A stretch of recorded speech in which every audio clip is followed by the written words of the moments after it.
कति पायौ?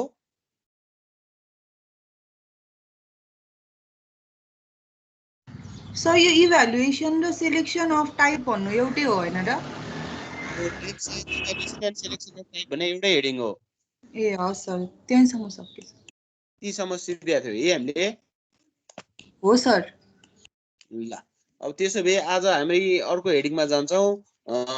हामी तिमीहरूले मेरो बोर्ड देखिरहेछौ त्यहाँ सबैले कपी ठिक पार।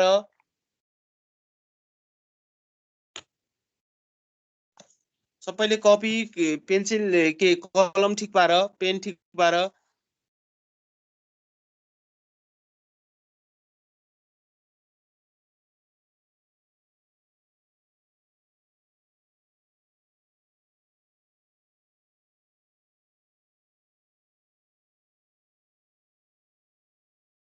पार्यो?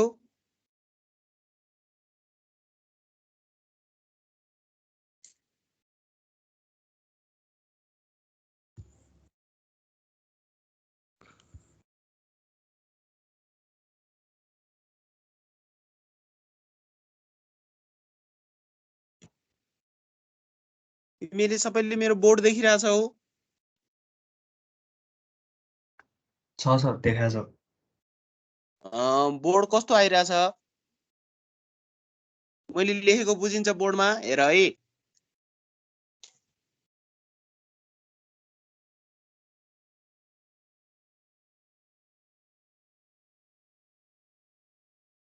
मैले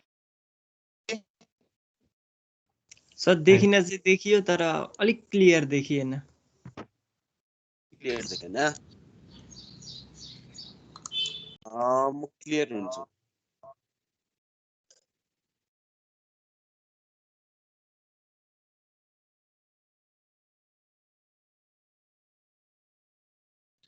मेरो आवाज कस्तो सुनिरहेछौ? सर आवाज ठीक छ एकदम। तो क्यामेरामा चाहिँ फोकस भएन जस्तो छ के।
अस्ति मैले पठाएको नोट पायो तिमीहरूले?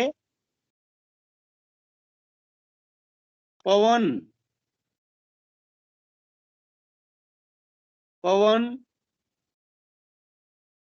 आवाज आएन क्या हो? मेरो आवाज सुनियो? मेरो नबोलेपछि त म त यहाँ अलमल्ल परे। खोइ त कोही पनि सर हेडफोन के भन्यो?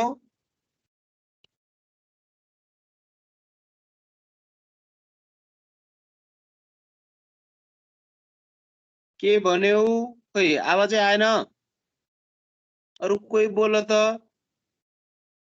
सर तपाईले पठाइदिनु भएको पीडीएफ आएको छ। आएको छ? हो भेरी गुड। हो त्यसरी भन न। मैले म त तिमीले सुन्यौ कि सुनेन म अलमल्ल परे के। अनि अस्ति हामी ड्यामसेट इभ्यालुएसन सिकाएको थियौ है।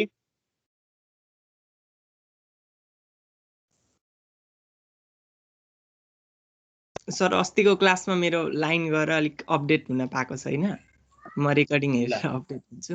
ल ठिक छ। अघि सितुले भनिरा थिइन् अब कति हामीले ड्याम साइट इभ्यालुएसन सिधाएको थियौँ भनेर कुरा गरेका थियौ है। अब तिमीहरू सबै पेन र कपी लिएर बसेका छौ है? बसेका छौ है? म बोर्डमा लेखिदिन्छु, सार्न थाल अब। कुरो बुझ्यौ? हुन्छ सर। बोल न। ल हुन्छ सर, हुन्छ। ल बोर्ड देखिरहेछ है मेरो? छ सर। है अब अस्ति हामीले ड्याम साइट इभ्यालुएसन सिधाएको थियौँ भने ड्याम साइट इभ्यालुएसन भने 4.2.3 थियो। हामीले ड्याम साइट इभ्यालुएसनमा के पढ्यौँ भन्ने कुरो म थोरै रिभाइज गरिदिन्छु। ड्याम साइट इभ्यालुएसनमा हामीले सेलेक्सन अफ द ड्याम कसरी गर्ने, एज एन इन्जिनियर हामी साइटमा पुगिसकेपछि हामीले ड्यामलाई रेकमेन्ड कसरी गर्ने भन्ने कुरो हामीले 5-7 वटा हेडिङमा हामीले डिस्कस गरेका थियौँ। त्यसमध्ये हाम्रो फर्स्टमा थियो एभाइलेबिलिटी अफ द मेटेरियल। मेटेरियलको आधारमा हामीले ड्याम साइट कस्तो चुज गर्ने भन्ने कुरो हामीले गरेका थियौँ। भने कसरी गर्ने मेटेरियलको आधारमा भन्दाखेरि as per availability of the material, जुन छ हाम्रो लोकल्ली एभाइलेबल छ त्यसमा त्यो मेटेरियल युज गरेर हामीले ड्यामको टाइप चुज गर्यौँ भने हामीलाई इकोनोमिकल हुन्छ भनेर भनेका थियौँ भने। अनि अर्को जियोलोजिकल कन्डिसन थियो। जियोलोजिकल कन्डिसनमा फाउन्डेसनको कुरा गरेका थियौँ हामीले। फाउन्डेसनमा जियोलोजिकल कन्डिसनको फाउन्डेसनमा हेर्ने हो भने फाउन्डेसनमा कस्तो कस्तो टाइपको फाउन्डेसन मेटेरियल आउँछ, जस्तै रक आउँछ कि रक आयो भने के गर्ने, कस्तो कुन ड्याम सेलेक्सन गर्ने, एलुभियल आयो भने कुन ड्याम सेलेक्सन गर्ने, क्ले आयो भने कुन ड्याम सेलेक्सन गर्ने भन्ने कुरो गरेका थियौँ। त्यसपछि टोपोग्राफीको कुरा गरेका थियौँ। टोपोग्राफीमा विथ अफ द भ्यालीको कुरा गरेका थियौँ। With of the valley wide, जति वाइड भयो उति हामी इम्ब्याङ्कमेन्ट ड्याममा जान्छौँ, जति न्यारो भयो हामी त्यसपछि कङ्क्रिट ड्यामतिर आउँछौँ भन्ने कुरा गरेका थियौँ। त्यसपछि क्लाइमेटिक कन्डिसनको कुरा गरेका थियौँ। क्लाइमेटिक कन्डिसनमा के गरेका थियौँ, सिभर रेन र हामीले कोल्डको कुरा गरेका थियौँ। सिभर रेन हुने ठाउँमा चाहिँ हामीले इम्ब्याङ्कमेन्ट ड्यामलाई चाहिँ बनाउनु हुँदैन र धेरै कोल्ड हुने ठाउँमा चाहिँ धेरै कोल्ड फ्रिजिङ पोइन्टमा टेम्परेचर पुग्छ, त्यस्तो भयो भने हाम्रो नेपालको जस्तो टेक्नोलोजीले त्यस्तो ठाउँमा चाहिँ ड्याम बनाउँदाखेरि अलि रिस्की हुन्छ भनेको थिएँ मैले। जस्तै होइन, फेरि यस्तो नसोच कि हामीले कोल्ड क्लाइमेटमा ड्यामै बनाउन नसक्ने होइन फेरि है। तिमीहरूले यो नबुझ, क्यानाडा, नर्वे, युरोपका विभिन्न नर्दर्न हेमिस्फियर साइडका कन्ट्रीहरूमा पनि ड्यामहरू बनेका छन्। त्यस्तोमा बनाउँदाखेरि उनीहरूको टेक्नोलोजी र हाम्रो टेक्नोलोजी अलिकति फरक छ। त्यस कारणले हाम्रो एभाइलेबल अहिलेको लेटेस्ट टेक्नोलोजीमा हामीले त्यसको आधारमा कुरा गर्दाखेरि हामीले कोल्डमा चाहिँ सकेसम्म कङ्क्रिट ग्राभिटी ड्यामलाई चाहिँ हामीले अभोइड गरेका थियौँ। किन भन्दाखेरि कङ्क्रिटको सेटिङ पोइन्ट कोल्डमा चाहिँ धेरै लामो हुन्छ र यदि हामीले त्यसमा क्युरिङ गर्नु पर्यो भने हट वाटर क्युरिङहरू गर्नुपर्छ, एडमिस्टरहरू आदि इत्यादि मिलाउनु पर्छ र त्यो भएन भने हाम्रो कङ्क्रिटमा के क्र्याक आउन सक्छ। क्र्याक आयो भने कङ्क्रिटको स्ट्रक्चर राम्रो हुँदैन भनेर कुरा गरेका थियौँ। अब त्यसपछि हामीले इन्भाइरोमेन्टलको फ्रेन्डलीको हिसाबले कुरा गरेका थियौँ भने इन्भाइरोमेन्टल फ्रेन्डलीको हिसाबले हेर्ने हो भने हामीले हाम्रो इम्ब्याङ्कमेन्ट ड्याम चाहिँ राम्रो हुन्छ भनेर कुरा गरेका थियौँ। किन भन्दाखेरि इम्ब्याङ्कमेन्ट ड्याम हाम्रो हामीले ड्याम बनाउने भने गौड्समा हो, एकपट्टि पहाड अर्कोपट्टि लेफ्ट साइड राइट साइड दुईतिर चाहिँ हिल्स हुन्छ। हिल भइसकेपछि अब के हुन्छ भन्दाखेरि यता नि हिल, हाम्रो ड्याम बनेको पनि माटो ढुङ्गाले नै बनेको छ भने सबै हिल माटोको भएपछि त्यो चाहिँ हामीले अब त्यसमा चाहिँ हामीले क्लोज ग्रुपिङ ब्रान्चहरू लाएर इरोजनहरू गऱ्यो भने त्यो चाहिँ हेर्दा पनि सबै हरियो देखिन्छ। भन्नाले नेचुरल मेटेरियलै युज भएको कारणले इन्भाइरोमेन्टल फ्रेन्डली हुन्छ यो हाम्रो। त्यसको तुलनामा हेर्दाखेरि कङ्क्रिट ग्राभिटी ड्याममा चाहिँ हाम्रो कङ्क्रिटको स्ट्रक्चर हेभी म्यासिभ कङ्क्रिट, ठुलो कङ्क्रिट आउने भएको भएर यसलाई चाहिँ हामीले इन्भाइरोमेन्ट फ्रेन्डली अलिक हुँदैन भनेर कुरा गरेका थियौँ। अर्को स्पिलवेको आधारमा हामीले कुरा गरेका थियौँ। स्पिलवेको आधारमा के कुरा गरेका थियौँ भन्दाखेरि यदि हाम्रो क्याचमेन्ट एरिया ठुलो छ, पेरिनियर टाइपको रिभर छ, त्यस्तो छ भने र जहाँ चाहिँ हाम्रो फ्लड डिस्चार्ज चाहिँ एकदम ठुलो आउँछ भने त्यस्तोमा चाहिँ हामीले सकेसम्म कङ्क्रिट ग्राभिटी ड्यामतिर जानुपर्छ। किनभने कङ्क्रिट ग्राभिटी ड्याममा चाहिँ हामीले कङ्क्रिटको बडीबाटै हामीले स्पिलवे प्रोभाइड गर्न सक्छौँ। त्यस कारणले त्यसको माथिबाट स्पिलवे भइसकेपछि के भयो भन्दाखेरि जतिसुकै ठुलो फ्लड आए पनि हामीले स्पिलवे प्यासेजलाई चाहिँ हामीले चाहिँ एज पर फ्लड चाहिँ डिजाइन गर्न सक्छौँ। तर इम्ब्याङ्कमेन्ट ड्यामको केसमा के हुन्छ, सेपरेट साइट स्पिलवेको लागि सेपरेट साइट चाहिन्छ हो। यदि फ्लड पनि ठुलो छ, सेपरेट साइट पनि सफिसियन्ट एभाइलेबल छ भने त्यस्तोमा इम्ब्याङ्कमेन्ट ड्याममा पनि जान सकिन्छ। तर हामीले स्पिलवेकै आधारमा हेर्यौँ भने चाहिँ सकेसम्म कङ्क्रिट ग्राभिटी ड्यामलाई चाहिँ प्रिफर गर्नुपर्छ। अर्को लाइफ अफ स्ट्रक्चरको कुरा गरेको थियो। लाइफ अफ स्ट्रक्चरमा चाहिँ के थियो भन्दाखेरि वान ग्लान्समा भन्दाखेरि चाहिँ कङ्क्रिट र इम्ब्याङ्कमेन्ट ड्याममा चाहिँ कङ्क्रिटको लाइफ बढी हुन्छ भन्ने जस्तो लागिन्छ। तर त्यस्तो होइन, दुइटैको लाइफ बराबर हुनसक्छ अन्टिल एन्ड अनलेस कुनै मेजर एक्स्ट्रा एक्टिभिटिज नहोस्, जस्तै अर्थक्वेकहरू नआइकन त्यसलाई डिजास्टर गर्ने कुनै डिजास्टर इभेन्टहरू भएन भने हाम्रो दुइटैलाई चाहिँ हामीले इक्वेल लाइफ जसरी हामीले ट्रिट गर्न सकिन्छ। तर वान ग्लान्समा भन्दाखेरि कङ्क्रिटको लाइफ चाहिँ अलिकति लामो हुन्छ भनेर भनिन्छ। तर किन भन्दाखेरि हेर त, हामीले इम्ब्याङ्कमेन्ट ड्याममा बनाउँदाखेरि इम्ब्याङ्कमेन्ट ड्याममा यसलाई कन्टिन्युस सुपरभिजन र मोनिटरिङ गर्नुपर्छ। किन भन्दाखेरि त्यहाँ रुख उम्रेला, रुखले जरा गाड्ला, जरा गाड्यो भने के हुन्छ, हाम्रो ड्यामको भित्र पोर बन्छ, त्यसबाट सिपेज हुने चान्स हुनसक्छ। अनि इरोजन हुनसक्छ, बेड इरोजन हुनसक्छ। त्यो तल तल केही अब हामीले स्टोन पिचिङ गरिरहेको छ भने स्टोनहरू अनस्टेबल भइरहेको हुनसक्छ हो। त्यस्तो त्यस्तो कुरालाई चाहिँ रेगुलर रिपेयर एन्ड मेन्टेनेन्स गर्ने, सुपरभिजन गर्ने भयो भने लाइफ चाहिँ दुइटैको उस्तै उस्तै हुन्छ भनेर कुरा गरेका थियौँ। अब अर्को सेस्मिक जोनमा छ भने, जस्तै सेस्मिक जोनमा परेकोमा चाहिँ इम्ब्याङ्कमेन्ट ड्याम चाहिँ मोर सुटेबल हुन्छ। किन भन्दाखेरि concrete dam is monolithic structure. Monolithic स्ट्रक्चरमा यदि सेस्मिक एक्टिभिटिजले त्यो ड्याममा क्र्याक आयो भने त्यो ड्याम चाहिँ फेलियरतिर जान्छ। अब हो, त्यो क्र्याक मोनोलिथिक भइसकेपछि फेरि कङ्क्रिटमा के हुन्छ भन्दाखेरि एउटा पोइन्टबाट क्र्याक आयो भने कुन पोइन्टबाट सिपेज हुन्छ र अर्को कहाँ एक्सटेन्ड हुन्छ त्यो क्र्याक भन्न सकिँदैन। माइनर क्र्याक्सले पनि कङ्क्रिटमा चाहिँ सिपेज ल्याइदिन सक्छ हो। त्यस कारणले इम्ब्याङ्कमेन्ट ड्याम, त्यसकै तुलनामा हामीले हेर्दाखेरि इम्ब्याङ्कमेन्ट ड्याममा के देखिन्छ भने this is not monolithic structure. कुनै ठाउँमा अनइक्वल सेटलमेन्ट भयो भने पनि त्यसलाई हामीले इजिली ट्रिट गर्न सक्छौँ। त्यसलाई जस्तै पुरै सेटल भयो र हाम्रो फ्रीबोर्ड हामीले रिस्टोर गर्नु पर्यो भने पनि सजिलोसँग रिस्टोर गर्न सकिन्छ। नेचुरल मेटेरियल ल्याएर फेरि हामीले रोलिङ गरेर यसलाई फ्रीबोर्डहरू आदि इत्यादि मेन्टेनेन्सहरू गर्न सकिन्छ। त्यस कारणले सेस्मिक जोनमा चाहिँ सकेसम्म हामीले इम्ब्याङ्कमेन्ट ड्यामतिर हामी जानुपर्छ, इम्ब्याङ्कमेन्ट ड्याम प्रिफर गर्नुपर्छ। र अर्को हेडिङ थियो डाइभर्सनको उसमा।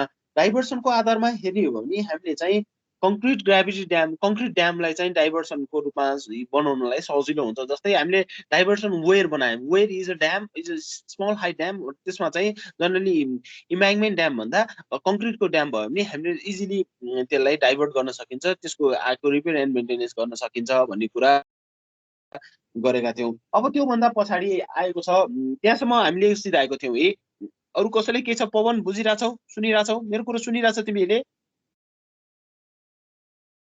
सुनिरहेछौ सबैले? ल सुनिरहेछौ भने भेरी गुड। ल अब अर्को छ 4.2.4। अब मेरो देखिरहेको बोर्डलाई स्पटलाइट गर, के डबल क्लिक पिन गरेर ठुलो बनाएर हेर है। अब 4.2.4 मा लोड्स अन ड्याम भन्छ। Loads on dam and their combination.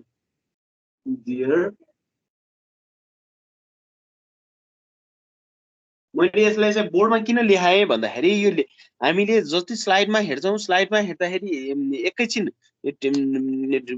एकछिन चाहिँ सम्झिन्छौँ, तर अलिकति पछि जाने बित्तिकै बिर्सिन्छौँ। लेख्यो भने त्योभन्दा अलिकति बढी हुन्छ र तिमीहरूको हातमा कपीमा लेखेपछि यसलाई न्युमेरिकल गर्दाखेरि के लेखेको रहेछ, कस्तो कस्तो लोड आउँदो रहेछ, त्यसको फर्मुला के रहेछ भन्ने कुरो सजिलोसँग हेर्न सकिन्छ। त्यस कारणले मैले यसलाई बोर्डमै गराएको है। अब एक नम्बरमा यसमा हेर्दाखेरि एक नम्बरमा हाइड्रोस्ट्याटिक लोड, हाइड्रोस्ट्याटिक्स बोर्ड देखिरहेछ? सबैले बुझिन्छ अक्षर?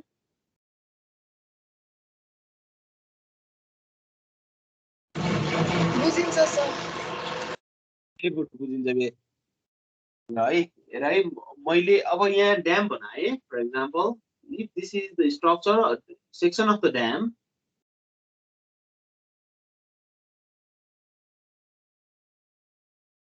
यस्तो बेस छ यसको।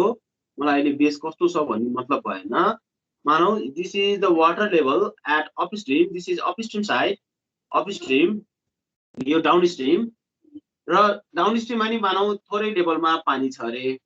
मानौ डाउनस्ट्रिमको पानीलाई मैले एज डाउनस्ट्रिम भनेर नोटेट गरेँ भने अपस्ट्रिमको पानीलाई मैले के भनेर नोटेट गरेँ, ई हाइट एज अपस्ट्रिम भनेर नोटेट गरेँ। मानौ this is the section of the dam, यस्तो सेक्सन छ। यतातिर हाम्रो हेर्ने हो भने अब मैले यो कुरो धेरै बनाउँदिनँ, उतातिर हाम्रो कन्टिन्यू छ। अहिले मैले उतातिर 1 मिटर भनेर एजम्सन गरेको छु। This is the top width and top of the dam र यति चाहिँ फ्रीबोर्ड भएर this is the water level at upstream भनेपछि हाइड्रोस्ट्याटिक प्रेसर भनेर तिमीले पढेका छौ। फर्स्ट मेजर लोड भनेकै हाइड्रोस्ट्याटिक हो। यसमा दुईटा आउँछ, एउटा होरिजोन्टल आउँछ, होरिजोन्टल, अर्को भर्टिकल आउँछ, भर्टिकल आउँछ। अब अपस्ट्रिम साइडमा हेर्ने हो भने एक नम्बर यसको एमा अपस्ट्रिम स्ट्रिममा हेर्ने हो भने अपस्ट्रिम भने यो पार्ट हो जहाँबाट पानी यतातिर बगिरहेछ भने अपस्ट्रिममा हेर्ने भने दुईटै लोड आउँछ, एउटा होरिजोन्टल लोड, होरिजोन्टलमा के हुन्छ भन्दाखेरि होरिजोन्टलमा अहिले मैले यो भने यसमै बनाएँ। This is the pressure diagram. Horizontal load भने this is load given by storage of the water at upstream. कति हाइट स्टोर गरेको छ भने एच युएस भन्ने हामीले स्टोर गरेको छ भने this is the pressure diagram of hydrostatic pressure. ठिक छ, यसको प्रेसर डायग्राम भयो भने मानौ यो this is the intensity P H US भनेर नाम राखे है। पी भने फोर्स, एच भने होरिजोन्टल फोर्स, युएस भने अपस्ट्रिम। होरिजोन्टललाई मैले पी एच युएस भनेर नोटेट गरेँ भने what will be the magnitude of this force के हुन्छ तिमीले पढेका थियौ, के भनेर पढेका थियौ भन्दाखेरि this is it is given by the area of this pressure diagram. Area of this pressure diagram मैले लेखेँ ल, area of pressure diagram, pressure diagram। यसको एरिया अफ प्रेसर डायग्राम यसको ठाउँमा कति हुन्छ त, यो ठाउँमा प्रेसर भन्दाखेरि पी इक्वल्स गामा एच, जति छ गामा त्यति के हाम्रो कति छ हाइट त्यसको रेस्पेक्टमा चेन्ज हुन्छ। तिमीले पढेका छौ फ्लुइड मेकानिक्समा जब वाटर डेप्थ बढ्दै जान्छ उसको प्रेसर बढ्दै जान्छ र यसको डिस्ट्रिब्युसन ट्रायंगुलर डिस्ट्रिब्युसन हुन्छ भनेर पढेका थियौ। तलको बेस कति छ गामा एच युएस भएपछि यो एरिया हाइट एच युएस छ भनेपछि यसको प्रेसर कति भयो, दिस इज द एरिया भनेपछि हाफ बेस भने गामा एच युएस र अर्को एच आयो हाइट भयो गामा एच गामा वाटर भयो है। गामा मात्र लेखेँ भने मैले this will be the gamma water half gamma H square. This is the pressure intensity of horizontal pressure at upstream. ठिक छ, यो भयो, बुझिन्छ है? यो पढेका थियौ है तिमीले, बुझिन्छ है? बुझेका छौ? केही छैन छ भने सोध है। बुझिन्छ सर। बुझिरहेछ ल, भेरी गुड। अक्षर बुझिरहेछ बाबु? अक्षर बुझिएको छ सर। ल अब त्यस्तै कुरा गर्ने हो भने यसको इन्टेन्सिटी, अब हामीलाई यो त इन्टेन्सिटी भयो लोडको, अब हामीलाई यसको लिभर आर्म चाहिन्छ। लिभर आर्म भने के हो, यो कुन पोइन्टमा एक्ट गर्छ भन्ने कुरो चाहिन्छ। यसको जनरली हामीले अब यसको सिजी यो लोडको पोइन्ट अफ एप्लिकेसन हेर्ने हो भने पोइन्ट अफ एप्लिकेसन हेर्ने हो भने कहाँ हुन्छ, this is 1/3 from 1/3 of H upstream from बेसबाट हेर्ने हो भने 1/3 हुन्छ। यो बेसबाट हेर्ने हो भने यो कहाँ लाग्छ, यति भने कति रहेछ, एच युएस बाई 3 रहेछ। माथिबाट काउन्ट गर्यो भने 2/3 अफ एच युएस रहेछ। हामीले जनरली चाहिँ बटमबाट लिन्छौँ, बेसबाट लिन्छौँ। किन भन्दाखेरि यो ड्यामको एनालाइसिस गर्ने बेला हामीले के गर्छौँ भन्दाखेरि ड्यामको टोमा मोमेन्ट लिन्छौँ, यो पोइन्टमा मोमेन्ट लिन्छौँ जनरली। यो पोइन्टमा मोमेन्ट लिने भइसकेपछि हामीले यो लाइन गयो, दिस इज द पोइन्ट, यसको यो पोइन्टको होरिजोन्टल लाइन भयो। यो पोइन्टमा लिँदाखेरि यसको हाइट भने यसको होरिजोन्टल लाइनबाट कति माथि छ भन्ने कुरो को हामीले चाहिन्छ, त्यसकारणले बेसबाट हामीले लिन्छौँ। ठिक छ, this is the horizontal load at upstream. अब यस्तै गरेर यो अपस्ट्रिममा भर्टिकल लोड आउँछ। मैले मेट है, यो बुझ्यो होला तिमीहरूले सबैले। यहाँ फेरि देखिँदैन, मैले योभन्दा तल जाँदाखेरि छँदैन छैन बोर्ड, मैले यो भेटेँ। अब यस्तै कुरा अपस्ट्रिममा भर्टिकल लोड आउँछ, मैले मेट है, साह्रै होला तिमीहरू सबैले, साह्रै होला। अब भर्टिकल लोड आउँछ, यसको यो पनि बुझ्यो तिमीहरूले। अब भर्टिकल लोड अपस्ट्रिमको भर्टिकल लोड भने कहाँ आउला अपस्ट्रिममा भनेपछि this load is applied on inclined or horizontal portion of the dam surface। अब यहाँ inclined portion भने के छ भन्दाखेरि हेर यो एचयुएस छ। inclined portion भने यो पोइन्ट यति पार्ट अपस्ट्रिममा इन्क्लाइन छ र ड्यामको बडी भने यति हो। यसलाई मैले भर्टिकल्ली यसरी माथि लगेँ भने this is the load act on this incline surface. यो इन्क्लाइन सर्फेसमा एक्ट हुन्छ भनेपछि यो ड्यामको त्यो पोइन्टमा यो लोड चाहिँ एक्ट हुन्छ भनेपछि अब यसलाई मैले कसरी निकाल्छु भन्दाखेरि यसलाई मैले थ्योरिटिकली यसको पोइन्ट अफ एप्लिकेसन र यसको चाहिँ हामीले भन्दाखेरि यो लोड चाहिँ this is the weight of water above the surface. यो ए बी सी भन्ने मैले यसरी नाम दिएँ भने this is the weight of water above the surface। यो सर्फेस भन्दा माथिको चाहिँ weight of the water र कहाँ एक्ट हुन्छ which act on the CG of the this geometry। ABCD भन्ने को ज्योमेट्रीको CG मा एक्ट हुन्छ। अब यो CG पत्ता लगाउन अलिकति हामीलाई गाह्रो हुन्छ, त्यसकारणले हामीले न्युमेरिकल गर्ने बेला चाहिँ के गर्छौं भन्दाखेरि त्यसलाई सिम्प्लिफाइड फिगरमा कन्भर्ट गर्छौं। सिम्प्लिफाइड फिगरमा कन्भर्ट गर्दाखेरि एउटा स्क्वायर अर रेक्टेंगल अर्को ट्रायंगुलर पार्ट भने दुईटा पार्टमा कन्भर्ट गरेर यसको लोड निकाल्छौं। अहिले हामीले त्यसो गरेनौं। मानौ अहिले मैले यसलाई के पनि गरिन, मानौ this is the total load P vertical upstream PVUS है, युएस भन्यो नि PVUS छ भने यसको के भयो, यसको हामीले निकाल्दाखेरि के हुन्छ this is the weight of water above surface। अब यो भने के हो, हामीले यहाँबाट हेर्यो भने के हो, this is area ABCD into 1 आएपछि के आयो, भोल्युम आयो। ठीक छ, यो एरिया उता मैले 1 भनेर एज्युम गरे, भोल्युम आयो इन्टु गामा वाटर भने गामा मात्र मैले लेख्थे। This will give the weight of the water above surface। यहाँबाट आउँछ PB upstream। ठीक छ, बुझ्यो। अब मैले यो कहाँ एक्ट हुन्छ, it act on the CG of this area. मैले त्यो कुरा लेखिन, किन भन्दाखेरि मलाई अहिले इन्डिभिजुअल चाहियो भने मैले इन्डिभिजुअल निकाल्छु। अहिले मैले त्यो कुरा लेख्न, ल पोइन्ट अफ एप्लिकेसन लेखिन्छ भने लेख पोइन्ट अफ एप्लिकेसन। यसमा लेखिदिन्छु म, अरूमा लेख्दिन। अब एउटामा बुझेपछि भइहाल्छ। एप्लिकेसन भने CG of the area। ठीक छ है। अब अपस्ट्रिममा के लाग्दो रहेछ हेर त, दुईटा फोर्स लाग्यो, एउटा होरिजोन्टल फोर्स एउटा भर्टिकल फोर्स। त्यस्तै गरेर डाउनस्ट्रिम साइडमा पनि लाग्छ। यो सबैले सार्यो?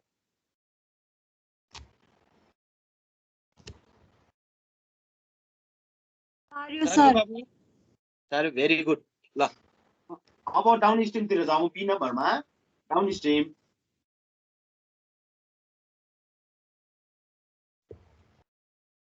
तिमीले यो चित्र पनि बनाउँदै राख है, चित्रमा यो लोड पनि हाल्दै जाऊ। अब डाउनस्ट्रिममा हेर्यो भने डाउनस्ट्रिममा पानी भएन भने डाउनस्ट्रिमको लोड 0। यहाँ पानी छ, मानौ मैले सर्टेन हाइटको पानी दिए छ डाउनस्ट्रिममा पनि भनेर भने त्यसको लागि चाहिँ कति छ डाउनस्ट्रिमको water level, water depth as downstream छ भने अब यसमा पनि दुईटा फोर्स लाग्छ। एउटा horizontal force which is similar to upstream and distribution is triangular distribution. यो तर अपोजिट नेचर हुन्छ अपस्ट्रिमको भन्दा। यो मैले के भने यसलाई P एज डाउनस्ट्रिम भनेर नाम दिए भनेपछि P एज डाउनस्ट्रिम भने के हुन्छ, अहिलेको जस्तै P as downstream this is similar भयो gamma half gamma H DS square यो कहाँ एक्ट हुन्छ which act at downstream by 3 from base ल एउटैमा लेख्दै मैले त्यस्तै गरेर भर्टिकल हुन्छ भर्टिकल भने के हुन्छ यो पनि weight of the water above surface भयो यहाँ अर्को आइरहेछ inclined surface मानौ ABCD पुगेछ EFG भन्ने एरिया आयो भनेपछि यहाँ पनि लोड आउँछ दिस इज लोड PV डाउनस्ट्रिम छ भने PV डाउनस्ट्रिम तिमीले फिगरमा पनि टिप्दै गर है फिगरमा पनि टिप्दै गर this is the area this is the has surface यो एरियाको लोड चाहिँ यसमा लाग्छ भनेपछि PV डाउनस्ट्रिम भने अघिको जस्तै भयो this is the area weight of water above surface अनि कहाँ एक्ट गर्छ which act on CG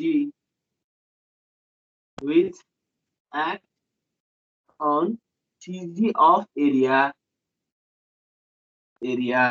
ठीक छ यसरी दुईटै आयो अब हाइड्रोस्ट्याटिक प्रेसर सिद्धियो हाइड्रोस्ट्याटिक लोड सिद्धियो सर हजुर त्यो PVDS मा के लेख्नु भएको छ देखेको छैन के त्यही भएर ए हो र देखेन है अलि तल परेर तल छ के हुन सर भन्ने मात्रै हुन्छ हैन म सार्दिन्छु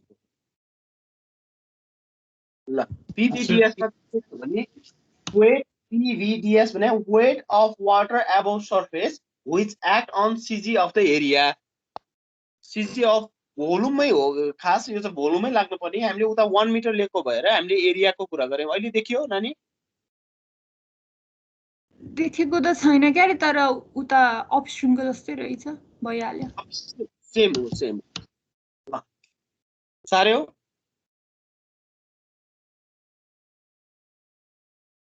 एकछिन है सर ल सार नै सर त्यो डायग्राम बनाऊ यसैबाट आउने हो यो च्याप्टरबाट न्यूमेरिकल आउने भयो भने यस्तै खाले हुन्छ सजिलो छ न्यूमेरिकल धेरै गाह्रो छैन यिनै फर्मुलाबाट आउने हो नि म न्यूमेरिकल पार्टमा त पुगेको छैन अहिले हामीले इन्ट्रोडक्सन पार्टमै छौं न्यूमेरिकल पार्टमा पुग्नलाई यसको सानो अर्को डेरिभेसन गर्नुपर्छ त्यो अर्को क्लासतिर हुन्छ होला बीचमा अर्को थ्योरी आउँछ पहिला त यो भने के हो हामीले चाहिँ न्यूमेरिकल गर्नलाई चाहिँ हामीले के गरिरहेका छौं ब्याकग्राउन्ड तयार गरिरहेका छौं ठीक छ अब अर्को लोड छ सारिसक्यो होला है मैले माथिको भेटे भेट्दिन अब 2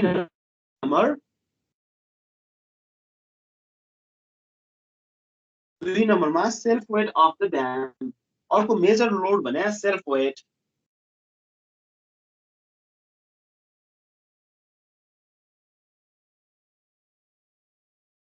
अब मेटाऊ भूपेन्द्र मेटाऊ अब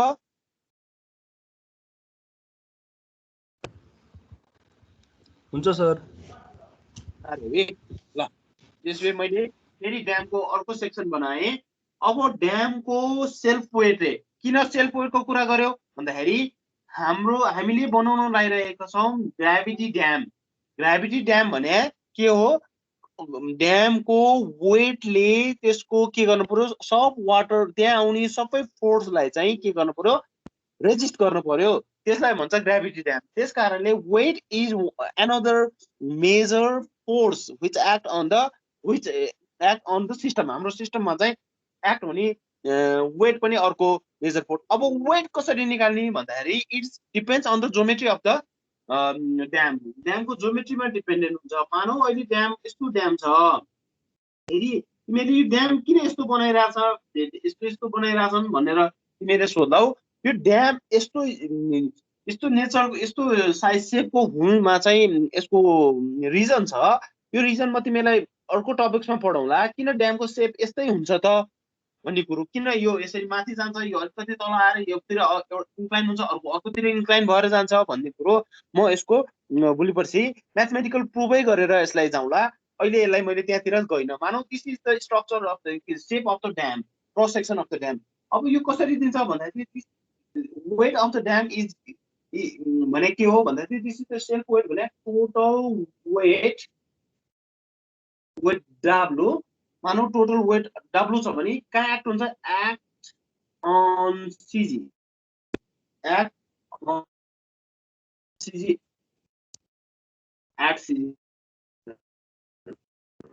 यसको CG मा एक्ट हुन्छ रे अब यसको CG मा एक्ट हुन्छ भनेपछि तिमीले पहिला फ्लुइडमा पहिला पढेका छौ स्ट्याटिक्स मा यसको CG निकाल्ने अनि यसको पोइन्ट अफ एप्लिकेसन निकाल्ने आदि इत्यादि पढेका छौ अब हामी त्यतातिर त जाँदैनौ तर ड्यामको सेक्सन यस्तो छ भने यसलाई हामीले सिम्प्लिफाइड फिगरमा कन्भर्ट गर्छौं अब हेर त यसलाई सिम्प्लिफाइड फिगरमा कन्भर्ट गर्दाखेरि यसलाई मैले यसरी कन्भर्ट गर्न सक्छु मानौ अपस्ट्रिम यो अपस्ट्रिम हो अपस्ट्रिम देखाउँ यसलाई मैले तीन टुक्रामा कन्भर्ट गरे हेर त एउटा अपस्ट्रिमको पार्ट ट्रायंगुलर पार्ट त्यसपछि this is the rectangular part and this is the another triangular part अब यो वेट W भने के हो भने this is W1 plus W2 plus W3 भने के हो दिस वेट यो ट्रायंगुलर पार्ट को वेट W1 यो यसको पार्ट W2 यसको चाहिँ W3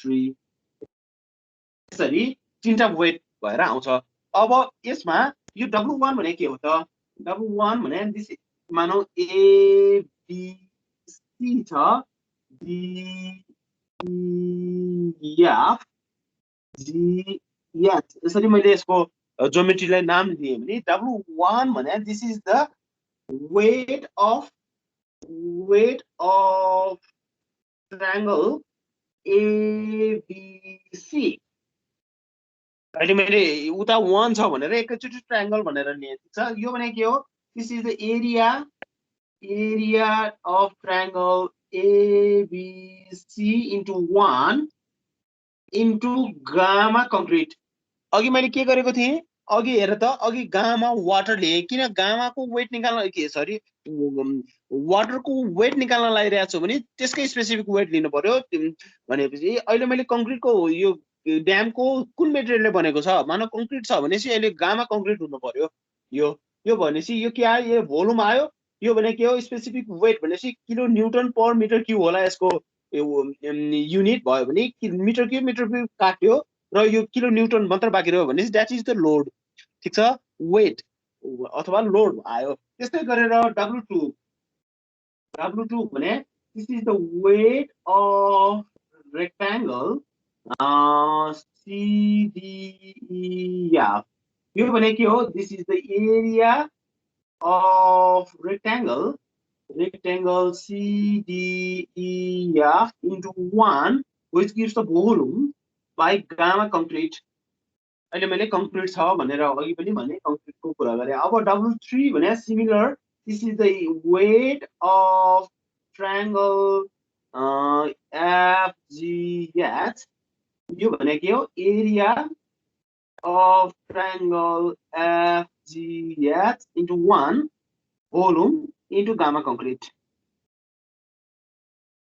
this is the another major load ठीक छ बुझियो आबा बुझ्यौ तिमीले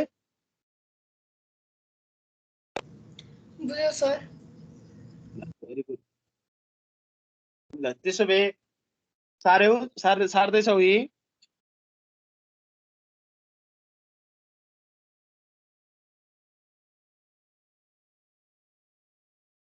निश्चल बुझ्यौ तिमीले सार्यौ सारे सर बुझ्यो ल त्यसो भए मैले मेट्दै अब थर्डमा गए थर्ड नम्बरमा ल सार यो माथिको हेडिङ मात्र मेट्नु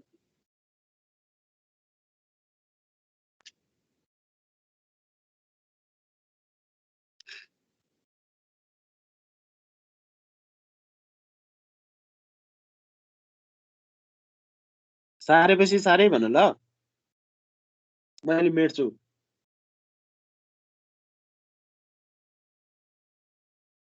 सारे हो भ्याइयो होला सर ल अब थर्ड नम्बरमा छ अर्को मेजर लोड छ अपलिफ्ट प्रेसर मैले मेटे है यो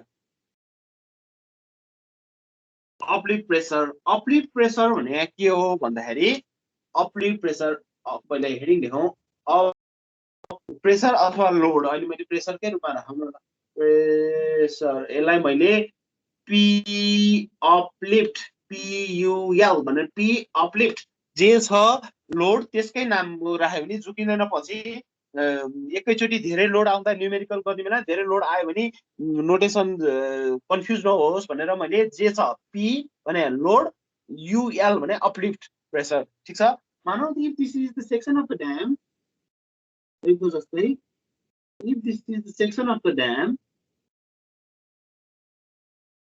यस्तो छ अपस्ट्रीममा वाटर यो लेभलमा छ दिस इज एट US त्यस्तै गरेर डाउनस्ट्रीममा नि पानी छ रे भनेपछि एच DS अहिले मैले दुईटैमा छ भनेर एजम्पसन गरे अपलिफ्ट प्रेसर कहाँ एक्ट हुन्छ भन्दाखेरि this act on the base यो बेसमा एक्ट हुन्छ यो ड्याम यसरी एक्सटेन्ड भइराछ यसरी आइराछ भनेपछि यो चाहिँ यसको बेसमा एक्ट हुन्छ यसको बेसमा एक्ट हुन्छ अपलिफ्टले के गर्छ त्यो ड्यामलाई उचाल्न खोजिराछ भने यसको बेसको अब मैले यहाँ तिमीहरूले फ्री बडी डायग्राम बनाएको जस्तै गरेर मैले यो बेसको बटमबाट ताने मानौ if this is the width of the base यो मानौ प्लान अफ द बेस यो बी भन्ने विड्थ छ र 1 मिटर मैले उता लिएँ भने दिस इज प्लान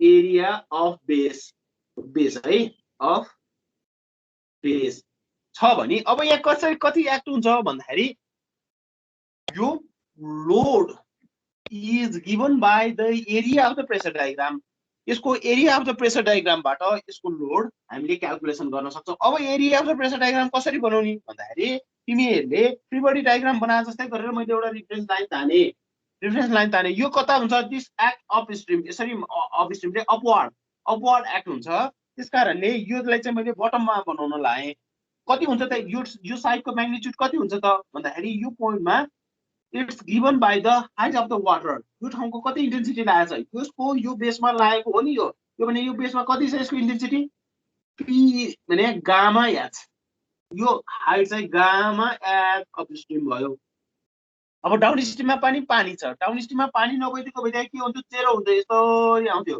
ठीक छ डाउनस्ट्रीममा अहिले हाम्रो डाउनस्ट्रीममा पानी छ भनेपछि यसलाई मैले अहिले यस्तो राखिन डाउनस्ट्रीममा कति पानी छ भन्दाखेरि दिस गामा एच डाउनस्ट्रीम यसको यो बेसमा गामा एच डाउनस्ट्रीम भन्ने प्रेसर इन्टेन्सिटी छ अब यो दुईटा पोइन्ट जोडिएर यहाँबाट आउने दिस लोड प्रेसर जे भनौं दिस इज द PUL अब PUL भने के हो this is the area of pressure diagram लेखौं यसलाई एरिया अफ प्रेसर डायग्राम अब यो प्रेसर डायग्राम बनाउन चाहिँ सिक्नु पर्छ अब यो एरिया प्रेसर डायग्राम भनेपछि हेर त अब मैले यसलाई यो एरियालाई दुई टुक्रामा डिभाइड गर्न सक्छु एउटा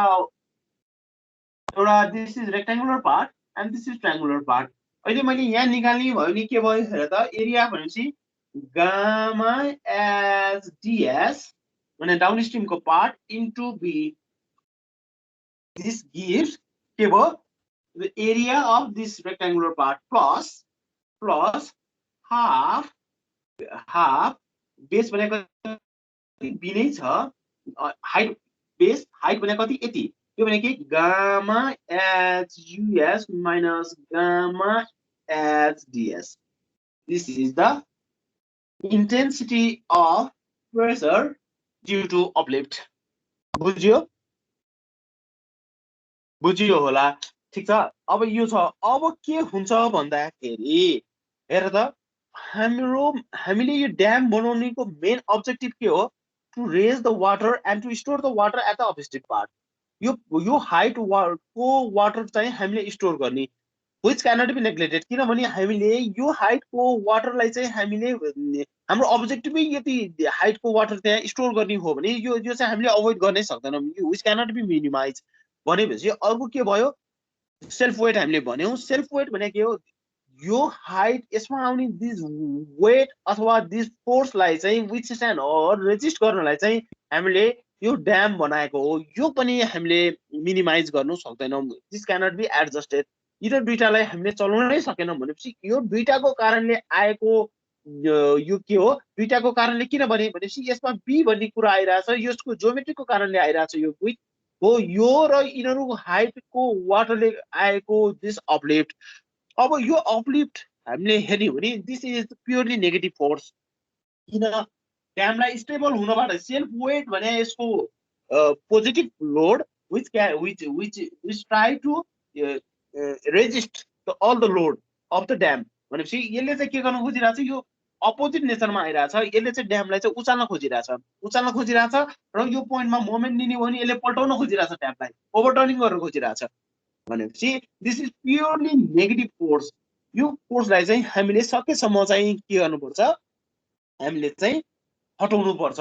हटाउनु भन्दा नि मिनिमाइज गर्नुपर्छ। हटाउन चाहिँ सकिँदैन, किनभने यो वाटर यहाँ आइसकेपछि यसको प्रेसर त आउँछ, त्यस कारणले यसलाई मिनिमाइज गर्नुपर्छ। What are the minimizing process? के छ त त्यो गर्दाखेरि भन्दाखेरि यहाँ एउटा पोइन्ट लेखौँ, PUL भने अथवा PUL भन्ने नलेखौँ, प्रेसर अपलिफ्ट फोर्सै भनौँ न, अपलिफ्ट प्रेसर अथवा force is not favourable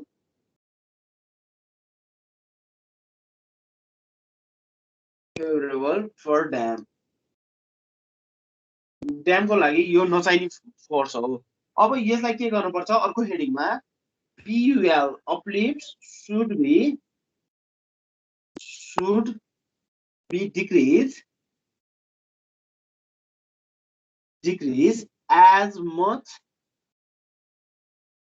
as possible।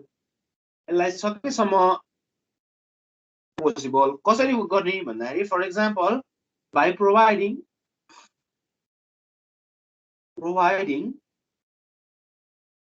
cut off wall,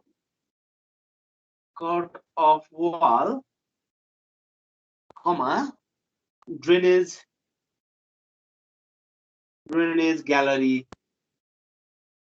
etc हो। यो राखेर हामीले के गर्न सक्दो रहेछौँ, यसको लोडलाई चाहिँ मिनिमाइज गर्न सक्दो रहेछौँ। के गरेर, कट अफ वाल राखेर ड्रेनेज ग्यालरी राखेर हामीले मिनिमाइज गर्न सक्दो रहेछौँ। अब यहाँ हाम्रो एक्जाममा कस्तो आउँछ भन्दाखेरि ड्रेनेज ग्यालरी राखेको क्वेसन आउन सक्छ, कट अफ राखेको क्वेसन आउन सक्छ। अब यो राख्यो भने यसलाई कसरी रिड्युस हुँदो रहेछ त भन्ने कुरोतिर जाउँ। अब मैले अहिले कट अफलाई अहिले म यो कुरा गर्दिनँ, कट अफमा पछि न्युमेरिकल गर्ने बेला म यसको एक्जाम्पल दिउँला, यो कुरो चाहिँ सम्झेर बसिरह तिमीहरू। यो कट अफ भयो के हुन्छ भन्ने कुरो अहिले म जान्छु ड्रेनेज ग्यालरीतिर। ड्रेनेज ग्यालरी मैले यसमा राखेँ भने what will be the pressure intensity कसरी चेन्ज हुन्छ त्यो कुरातिर जाउँ। मैले भेटेँ है। अब ल सारी देखिँदैन, मैले भेट्दै मैले यतापट्टि मेट्न खोजेको थिएँ होइन। ल ठिकै छ, भेटेँ, सारिसक्यो, त्यो सकेको थियो होला। ल अब मैले यहाँ ड्यामको फेरि सेक्सन बनाएँ।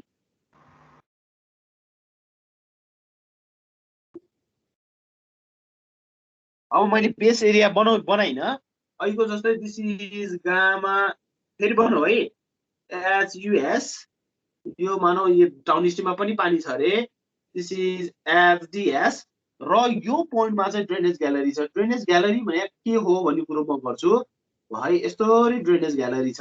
ड्रेनेज ग्यालरी भने के हो भने this is the pressure reducing structure हो। यहाँबाट चाहिँ प्रेसर रिलिज हुन्छ। तिमीहरूले वाटर सप्लाईमा ब्रेक प्रेसर पोइन्ट भनेर ब्रेक प्रेसर ट्याङ्क भनेर पढेका थियौ। जस्तै पाइप के गरेर पढेका थियौ, धेरै लामो सोर्स, टाढा सोर्स छ र हाम्रो डेस्टिनेसन तल छ। तल भइसकेपछि के भयो, हामीले टाढाबाट ल्याउने बेलासम्म त्यो ठाउँमा आइपुग्ने बेलासम्म सेम प्रेसरमा ल्यायौँ भने के हुन्छ, हाम्रो कस्ट हेभी हुन जान्छ। किन जति तल आयो उति हाम्रो थिकनेस अफ द पाइपको थिकनेस बढी लाग्छ, किनभने प्रेसर बढी आउँछ हो। त्यस कारणले हामीले बिचमा एउटा यस्तो ट्याङ्क राख्छौँ जसबाट चाहिँ हामीले प्रेसर रिलिज गर्छौँ र त्यसपछि फेरि हामीले नोमिनल थिकनेसको पाइपलाई राख्दै डिस्ट्रिब्युसन गर्दै जान्छौँ भनेर पढाएको थियो हो। यसको काम पनि सिमिलर नेचरको हुन्छ। यहाँ के हुन्छ, दिस इज द ग्यालरी, यसको यो बटममा बाटो ओपन हुन्छ यो ओपन हुन्छ, यहाँ आउने ओपन भइसकेपछि के भन्छ, यहाँ त सबमर्ज प्रेसर छ, सबमर्ज वाटर छ भनेपछि यहाँबाट प्रेसर रिलिज हुन्छ, यहाँबाट पानी अब माथि जान्छ, पानी माथि गइसकेपछि यो त एटमोस्फेरिक एयरसँग कन्ट्याक्टमा भएपछि यहाँ गएर पानी चाहिँ यत्रो साइजको बना हुन्छ कि यहाँ आएर कलेक्ट हुन्छ र यो कलेक्ट चाहिँ यसो यो होरिजोन्टली त्यसरी आउँछ र यसलाई गएर कुनै खोलासँग मिसाइन्छ, यहाँबाट हामीले यसलाई प्रेसर रिलिज गरिदिन्छौँ। अब यस्तो भयो भने के हुन्छ त्यो हाम्रो अहिलेको प्रेसर डायग्राम हेरौँ त। मैले मेटेँ है, यो तिमीले सारिसक्यो होला। यो भयो भने मैले अब बेस एरिया पनि बनाइन, मानौँ this is the reference line. अब अहिलेको जस्तै यो भने के हो, this will be the gamma h, मानौँ यहाँसम्म गामा एच छ, गामा एच अपस्ट्रिम। डाउनस्ट्रिममा पनि त्यस्तै छ, यो चाहिँ गामा एच डाउनस्ट्रिम। यो पोइन्टहरू त हामीले यसलाई नेग्लेक्ट गर्नै सक्दैनौँ। अर्को यसबाट अर्को एउटा पोइन्ट आउँछ, एउटा लाइन ताने। कसैले के भन्न लागेको थियो श्रीशान्त, तिमीले के भन्न लागेको थियौ? ठिक छ, अघि यस्तो थियो हाम्रो लाइन, यस्तो थियो भनेपछि अब यो हालिसकेपछि के भयो हेर त, यसले रिड्युस गर्छ अरे। कसरी रिड्युस गर्छ, यो पोइन्टमा यो पोइन्ट चाहिँ यहाँ पुग्छ, अब घट्छ, यो घटेर अब एक्चुअल अहिलेको यस्तो आउँछ। अब this is the pressure diagram. हेर त, अब यो प्रेसर डायग्राम अलिकति यहाँ भयो, मैले अलिकति होरिजोन्टल जस्तो देखेँ, अलिकति त्यसलाई मैले तल लगेँ, त्यो भयो नि, हेर्नु ल, यसरी देखियो। अब यसमा यो इन्टेन्सिटी छ, हामीलाई यसको हाइट थाहा छ, यो ज्योमेट्रीको यसको हाइट थाहा छ, गामा एच डाउनस्ट्रिम छ। यसको हाइट थाहा पायौँ भने त हामीले के गर्न सक्छौँ, यो सबै एरियाको क्याल्कुलेसन गर्न सक्छौँ। अब मैले यो हाइट दिन्छु, यो हाइट चाहिँ कन्ट्रोल पार्नु पर्यो है तिमीहरूले। यो हाइट भने this height is given by gamma, मैले कमन लिएर राखेँ सजिलो हुन्छ, एचडिएस। किन एसडिएस त जोडेर यसलाई मैले दुई टुक्रा पारेँ भने यस्तो गरेर ज्योमेट्रीलाई मैले यहाँ टुक्रा पारेँ, यसलाई ज्योमेट्री टुक्रा पारेको भनेपछि यो 1 नम्बर ज्योमेट्री, यो 2 नम्बर ज्योमेट्री, यो 3 नम्बर ज्योमेट्री, यो 4 नम्बर ज्योमेट्री, सिम्प्लिफाइड फिगर। अब यो भने के हो, यो हाइट प्लस यो हाइट हो नि, यो हाइट कति हो, यो हाइट भने gamma H downstream plus this is given by 1/3 of gamma, मैले बाहिर निकालेको छ, H upstream minus H downstream. बुझ्यो यो लेखेको, यो हाइटको इन्टेन्सिटी कति हुँदो रहेछ, यो यस्तै फर्मेटमा आयो। गामा मैले कमन लिँदै, एच डाउनस्ट्रिम यो जोड्यो, यति भने त कति रहेछ, 1/3 अफ यति माइनस यति, 1/3 of gamma H upstream minus H downstream. This will give this height of this, यो हाइटको यो सेक्सनको इन्टेन्सिटी दिन्छ यसले। बुझ्यो? यो भयो भने अब निकाल्न सक्छौँ, 1 नम्बरको एरिया पनि निकाल्न सक्छौँ, यसको एरिया नि निकाल्न सक्छौँ, यसको एरिया नि निकाल्न सक्छौँ, 3, 4 सबैको एरिया निकाल्न सक्छौँ। र एरिया निकालेपछि हामीले प्रेसर अपलिफ्ट टोटल प्रेसर निकाल्न सक्छौँ। बुझ्यो सबले?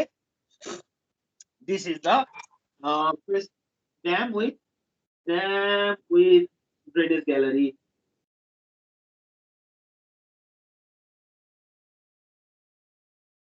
यो फिगर हो, यो फिगरबाट बुझ्यो। यो कुरो चाहिँ घुम्नु पर्यो है, कन्ट्रोल पार्नु पर्यो। चाहिँ सब स्ट्रेट लाइनहरु हो सर? ए बाबु यो हेर, यो इन्क्लाइन हो, यो बोल्ड वाला इन्क्लाइन हो, यो होरिजोन्टल, यो चाहिँ स्ट्रेट लाइन हो, स्ट्रेट लाइन हो। यो मैले किन यसलाई सिम्प्लिफाइड यो लाइन हो कि प्याराबोला हो भन्न खोजेको? प्याराबोला जस्तो देखेको नि त लास्ट लाइन हैन, लाइन हो बाबु, लाइन, प्याराबोला हैन। ए यहाँ कर्व जस्तो देख्यो तिमीले, यो this is straight line, straight line, यो स्ट्रेट लाइन हो। सर यो ड्रेनेज ग्यालरी चाहिँ यसो हेर्न पायो भने त सर कस्तो हुन्छ खासमा चाहिँ? रियल स्ट्रक्चरमा चाहिँ सबै ठाउँमा युज गरेकै हुन्छ कि हाम्रो अप्सन हो कि अपडेट प्रेसर धेरै आएको ठाउँमा मात्रै युज गर्ने हो कि सबै ठाउँमा युज गरेर आएको हुन्छ कि?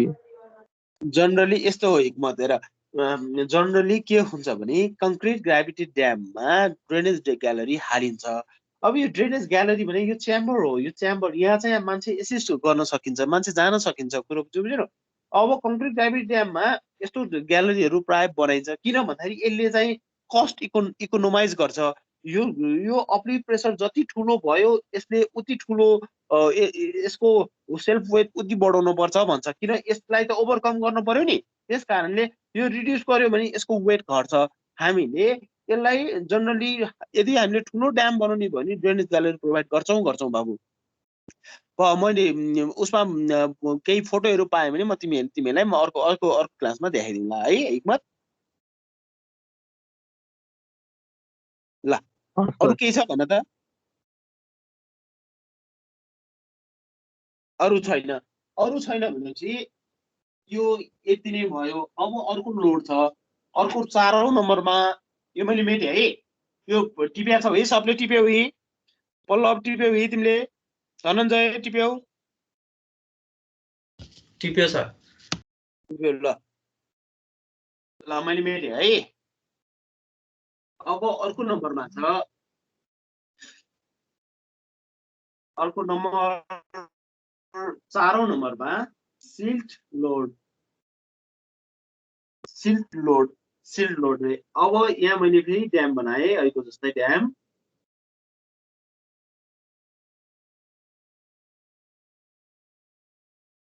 This is upstream part. मानौ this is the dead storage. Dead storage भने यो ठाउँमा चाहिँ यति हाइटको चाहिँ त्यहाँ चाहिँ बालुवा जमे पनि केही पनि हुँदैन भनेर हामीले स्पेस छोड्दियौँ भने this is the dead storage. अब दिस इज द, यहाँ चाहिँ बालुवा जम्छ यसरी। मानौ this is the height of the silt at s भनौँ ल, एट सिल्ट भयो भने यो हाइटको चाहिँ त्यहाँ सिल्ट जमेको छ भने silt load is similar to हाम्रो अहिलेको जस्तै के थियो hydrostatic load. This is can be divided into two part, एउटा horizontal load, horizontal and vertical. अब होरिजोन्टल पार्टमा के होला त? होरिजोन्टल पार्टमा similar to hydrostatic pressure, the pressure distribution is similar to hydrostatic pressure and is given by the triangular distribution. This is P, यो height है, यसको this intensity P at silt, P at S भनेर राखेँ ल, P at silt भनेपछि यसको कति हुन्छ त इन्टेन्सिटी भन्दाखेरि अहिलेको जस्तै half gamma at silt square. तर यहाँ एउटा फ्याक्टर आउँछ which is known as, तिमीले यो के उसमा पढेका छौ soil mechanics, 1 minus sin phi 1 plus sin phi। यस्तो फ्याक्टर आउँछ। किन अघि चाहिँ यस्तो आएन, अहिले यो किन आयो भन्दाखेरि तिमीहरूले पढेका छौ फ्लुइड मेकानिक्समा वाटरको प्रपर्टिज पढेका छौ। सबसे पहिला पास्कल ल भनेर पढेका छौ। पास्कल लले के भन्छ भन्दाखेरि तिमीहरूले हेर त, पास्कल लले pressure of the fluid at any point is equally distributed over the equally distributed in all direction. रे अल डिरेक्सनमा एउटै इन्टेन्सिटीको प्रेसर लाग्छ भनेर पढेको भएर त्यहाँ यो यस्तो आएको थिएन अघि। तर यो चाहिँ के हो, यो चाहिँ यो सिल्टको डिपोजिट हो। सिल्टको डिपोजिटमा यस्तो हुँदैन। सिल्टले चाहिँ होरिजोन्टल फोर्स र भर्टिकल फोर्समा चाहिँ फरकको प्रेसर एक्ट गर्छ। त्यस कारणले गामा आउने बेला यस्तो रिडक्सन, होरिजोन्टलमा चाहिँ रिडक्सन फ्याक्टर आउँछ। वेयर फाइ भने के हो, वेयर फाइ भने एंगल अफ रिपोज भनेर पढाएको छौ तिमीले। और एंगल अफ इंटरनल फ्रिक्सन के भने नि भन, this is the angle of internal friction.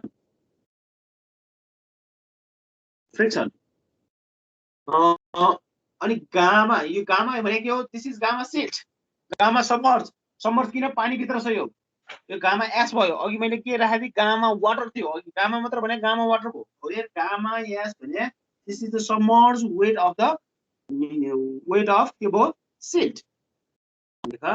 यसमा गामा एस भने submerge unit weight of silt. ल भनेपछि अब भर्टिकलतिर जाउँ। भर्टिकल तिमीहरुकोमा दुईटा कोलम बनाइदियो होला, यता लेख्यो, अर्को अब भर्टिकलतिर के होला त? अब भर्टिकल भने अहिलेको जस्तै भयो। This is given by, this is the area or weight of silt above surface similar भयो मानौ यो एबिसी छ भनेपछि यसबाट यसको इन्टेन्सिटी पिभी सिल्ट राखे मैले पिभी सिल्ट भनेर भन्यो भने this is the weight of silt above surface अहिलेको जस्तै हो weight of silt above surface अघि weight of water above surface भनेको कुरा गरेको थिएँ भने अब के भयो weight of silt above surface भयो यो भने के भयो हेर त this is the area ABC into 1 times gamma silt gamma submerged silt ठीक छ अब एउटा कुरो यहाँ के ध्यान दिनुपर्छ भन्दाखेरि हेर त अघि हामीले हाइड्रोस्ट्याटिक प्रेसर दिने बेला यहाँबाट यहाँसम्म टोटल प्रेसर लिएको थियौ यहाँ अब यो गामा सबमर्ज दिने बेला एक्चुअली दिस वाटर यसमा वाटर प्लस सिल्ट दुईटैको इफेक्ट आइरहेको छ भने अघि हामीले वाटरको त लिइसकेको छौं यहाँ डबल पर्न सक्छ त्यसकारणले यसमा चाहिँ पानी घटाएर लिनुपर्छ यदि सिल्ट मात्र लिने हो भने कुरा बुझ्यो बुझेन अब त्यो कति हुन्छ त भन्ने कुरातिर जाऊ त्यसपछि यो सारिसक्यो सारे बाबु रोशन सार्यौ सारिसक्यो सर सारिसकेको भए मैले यतापट्टिको पोर्सन भेटेँ यो सारेको होला पहिलोचोटि अब एउटा सानो एजम्पसन गरौँ एजम्पसन हेर त एजम्पसन कस्तो एजम्पसन हुन्छ होला भन्दाखेरि जस्तै यो सिल्ट हामीले बोकेर ल्याएर त्यहाँ राखेको सिल्ट हैन कुरा बुझेन बोकेर ल्याएर राखेको सिल्ट हैन यो सिल्ट चाहिँ it is deposited by the water यो पानीले आफैले ल्याएको सिल्ट हो सेडिमेन्ट हो यो भनेपछि एकचोटि ल्याउने बेला के होला स्यान्डै स्यान्ड लिएर होला एउटा बाढीले अर्कोचोटि बाढी आउने बेला क्ले नै क्ले लिएर होला किन इट्स डिपेन्ड्स अपन द अपस्ट्रिममा कस्तो टाइपको इरोजन भइरहेछ कस्तोबाट यो आइरहेछ यसको सोर्स कहाँबाट आइरहेछ हो भनेपछि दिस द लेयर्स मेबी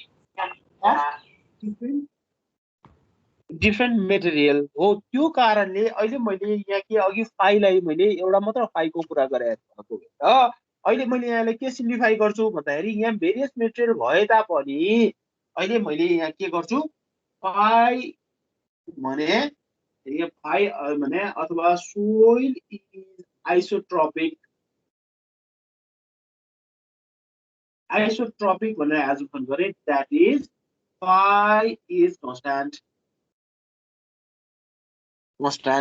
अब फाइ कन्स्ट्यान्ट बनाइदिए सजिलो बनाए अहिले हामीले न्युमेरिकल गर्नलाई अथवा हामीले केही एनालाइसिस गर्नलाई सजिलो बनाए अब त्यो भयो भने हाम्रो नर्म्सले के भन्छ त बाइ नर्म्स अघि मैले गामाको कुरा गरे थिएँ बाइ नर्म्स इक्विभ्यालेन्ट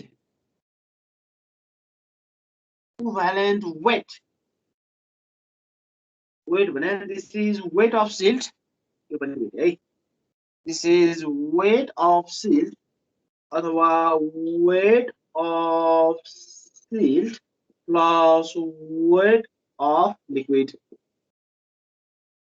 बुझिन्छ है यो भित्र पानी पनि छ त्यसकारणले यसको इक्विभ्यालेन्ट वेट भने weight of silt plus weight of water दुईटै हो तर सबमर्ज भयो पानी भित्र भइसकेपछि ठीक छ अब यसलाई कसरी गर्ने भन्दाखेरि फर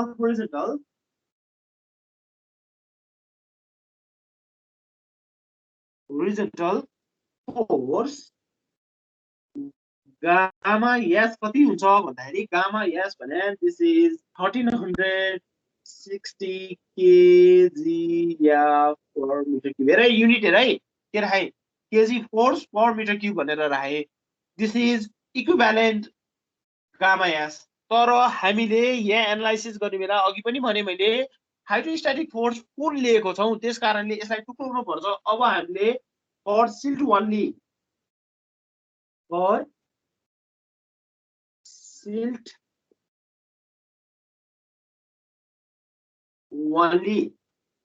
ओन्ली गर्यो नि गामा एस कति हुन्छ सबमर्ज वेट यसमा घटाउँदाखेरि कति हुन्छ हामीले के भनेर पढेका छौं वाटरको कति हुन्छ सबमर्ज वेट 1000 हुन्छ है 1000 केजी या पर मिटर क्यूब हुन्छ भनेपछि यो भने 1000 घटाइदिएपछि 360 केजिएफ मिटर क्युब। यो केजिएफलाई उसमा त लान सक्छौ नि, केजिएफलाई न्युटन अथवा किलो न्युटनमा लान सकिन्छ है। के गर्नुपर्छ यसलाई इन्टु 9.81 ले मल्टिप्लाई गरेपछि ग्राभिटीले मल्टिप्लाई गर्ने त हो नि हैन, इन्टु 9.81 डिभाइडेड बाई 1000 गर्यो भने यो किलो न्युटनमा जान्छ। यो त तिमीहरूलाई थाहा छ है, थाहा छ ल। त्यस्तै गरेर फर भर्टिकल, अब यहाँ मैले भर्टिकल किन लेखेँ, अघि पनि भने यहाँ गामा एस भनेर आएको छ। भर्टिकलमा नि weight of liquid, weight of silt above surface भने होरिजोन्टलमा पनि गामा एस भनेर कुरा गरेको थिएँ। भनेपछि यहाँ भर्टिकलको लागि यो युज गर्नु पर्यो गामा, होरिजोन्टलको लागि यो युज गर्नु पर्यो। तर यो खास वास्तवमा यो गर्नु पर्थ्यो हामीले पानीको लिइसकेको भएर यो चाहिँ युज गर्ने हो न्युमेरिकलमा। मैले यो पनि लेख्छु। अनि यो किन कति होला भन्दाखेरि यो चाहिँ ग्रेटर देन दिस, किन बेसमा चाहिँ अलिक बढी लाग्छ। तिमीहरूलाई थाहा छ यसमा इन्टरनल फ्रिक्सनको कारणले हाम्रो त्यो सिल चाहिँ के हुन्छ आफै त्यो पोजिसनमा बस्न सक्छ। त्यस कारणले यसले होरिजोन्टलमा कम प्रेसर दिन्छ र भर्टिकलमा चाहिँ बढी प्रेसर दिन्छ। यसको हामीले 90 मिटर हुन्छ। फर सिल्ट भन्ने यो गामा एस भने 1000 घटाइदेऊ 925 केजिएफ पर मिटर। यो कुरो चाहिँ तिमीहरूले कण्ठ पार्न पर्यो, यो कुरो चाहिँ ध्यान दिनु पर्यो। यो ओभरअल भयो। हामीले न्युमेरिकल गर्न चाहिने गामा भने यो हो। बुझ्यो?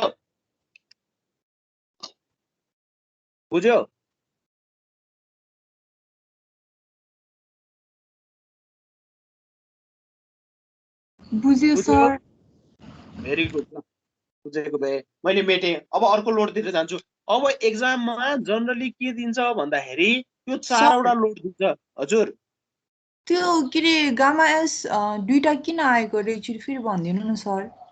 हेर हामीले वाटरमा यस्तो किन गरेनौँ भन्दाखेरि वाटरमा त हामीलाई थाहा छ वाटरको पास्कल लले हामीलाई के भनेको थियो भन्दाखेरि हेर त डिस्ट्रिब्युसन हाम्रो pressure distribution at a point of a fluid is equal in all direction भनेको थियो। त्यसले होरिजोन्टल लाओस्, भर्टिकल लाओस्, इन्क्लाइनमा लाओस्, हामीले गामा वाटरै युज गरेका थियौँ।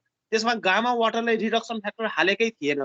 तर हामीले एउटा एक्जाम्पल लियौँ। तिमीले फर एक्जाम्पल एउटा मैले बक्स ल्याएको छु, सानो बक्स। त्यो बक्समा मैले सिल भने अब बालुवा नै भरौँ न। बालुवा भर्दाखेरि पानी भर्दाखेरि के हुन्छ हेर त, left side right side distribution तिम्रो के हुन्थ्यो, डिस्ट्रिब्युसन चाहिँ ट्रायङ्गुलरै डिस्ट्रिब्युसन हुन्थ्यो। ओभर जति डेप्थ बढ्दै जान्छ हाम्रो प्रेसर इन्टेन्सिटी पनि बढ्दै जान्थ्यो वाटरमा।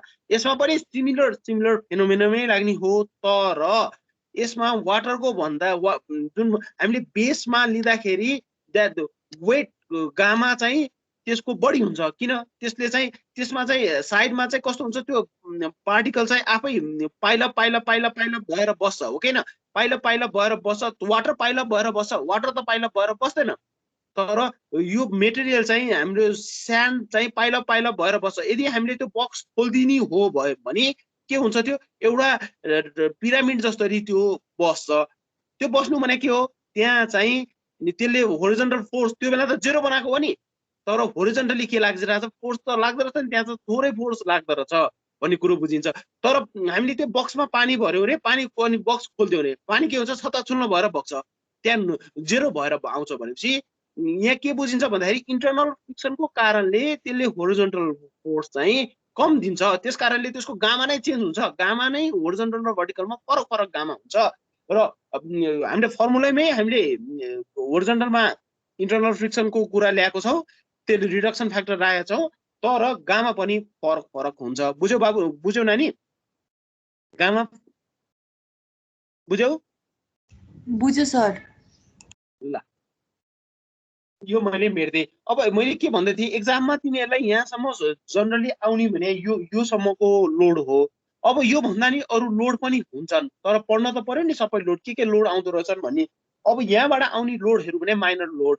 अब 4वटै लोड हालेर सोधेको छ भने तिमीलाई 12 मार्क्समा न्युमेरिकल सोध्छ होइन अब यसमा कहिले काहीँ अर्थक्वेक लोड हालिदिन्छ त्यो हाल्यो भने चाहिँ त्यसलाई 16 मार्क्समा पुऱ्याइदिन सक्छ ठीक छ अहिले मैले मेटेँ अहिले अब अरू लोडतिर जाउँ यो मेटेँ आज लोड सिधाउनु पर्छ कति भयो 8:25 भयो ल्याउँछ ल अब 5 नम्बरमा वेभ प्रेसर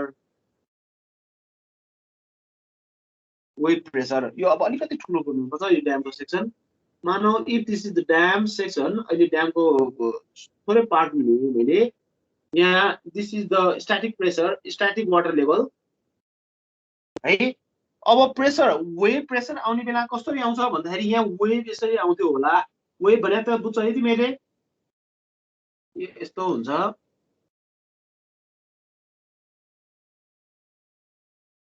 छाला आयो अब यो ड्याममा यसले त ठुलो वाटर बडी बनाएको छ एउटा ठुलो पोखरी ताल बनाएको छ भनेपछि यहाँ माथिबाट यो कति माथिबाट यो ताल बनेको छ त्यत्रो हाइटको यो त्यसको डिपेन्डेन्ट भएर यसमा यो प्रेसर आउँछ this is the wave pressure वेभको यो भनेपछि यसमा प्रेसर कसरी आउँछ भन्दाखेरि यसको प्रेसर डायग्राम हेर्ने हो भने this act on here this is the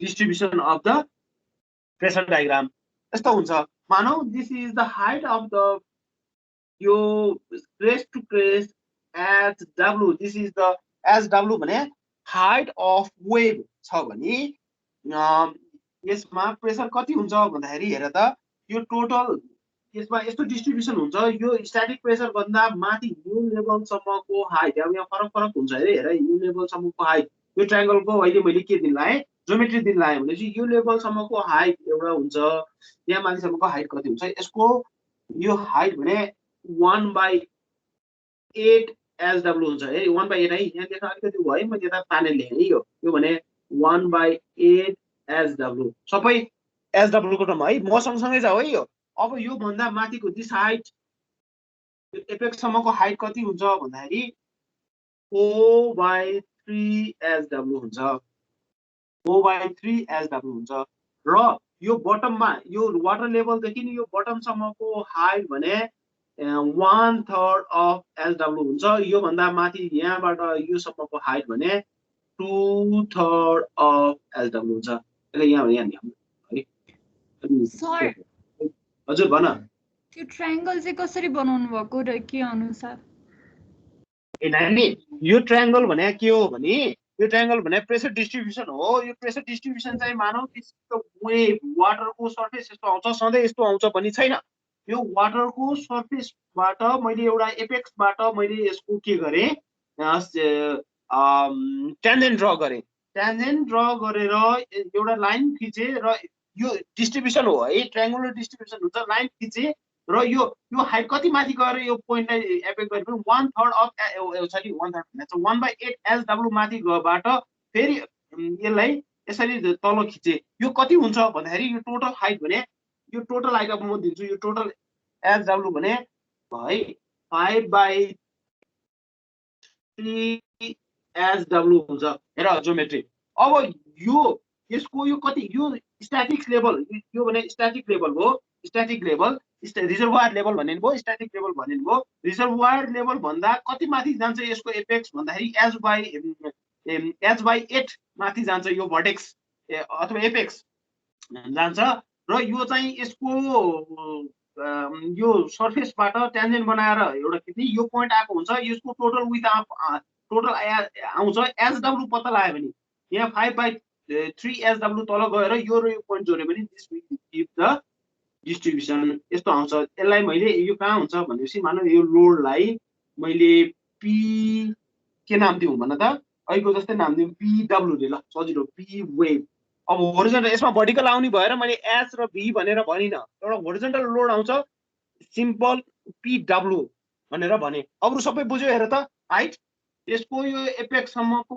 height यो स्ट्याटिक लेभलबाट 1/8 SW धेरै माथि हुँदै धेरै तल अलिकति फिगरमा अलि बनाएको लेख्यो तर दिस इज क्लोज टु 1/8 भने एकदम क्लोज भयो क्लोज टु SW यो टोटल SW छ भनेपछि यो टोटल SW मा यहाँदेखि यहाँसम्म 2/3 माथि जान्छ किन यो 1/3 तल जान्छ किन हावामा जब वेभ आउँछ यसको डेन्सिटी र वाटरको डेन्सिटी फरक पर्छ। वाटरको डेन्सिटी एयरको डेन्सिटी एकदम कम हुन्छ, त्यस कारणले यो माथि छाल चाहिँ माथि छलाङ चाहिँ माथि बढी लाउँछ। यो स्ट्याटिक वाटर लेभलमा यो अप पार्टको एपेक्स चाहिँ ठुलो हाइटको हुन्छ र डाउन पार्टमा चाहिँ किन त्यसलाई थिचेर जानु पर्यो, जसको डेन्सिटी बढी छ त्यसलाई थिचेर जाँदाखेरि यो हाइट चाहिँ कम हुन्छ, त्यही भएर 1/3 SW हुन्छ, माथि चाहिँ 2/3 SW हुन्छ। बुझ्यो ज्योमेट्री चाहिँ सार्यौ तिमीले सबैले सारे फिगर अलिकति 4 भयो है। यहाँ हेर यो भने यहाँ चाहिँ म SW/8 यहाँ माथिदेखि यो स्ट्याटिक लाइनदेखि यो ट्रायंगुलर पोर्सनको माथिसम्मको फोर्सलाई 4/3 SW, टोटल बेस 5/3 SW। बुझ्यो?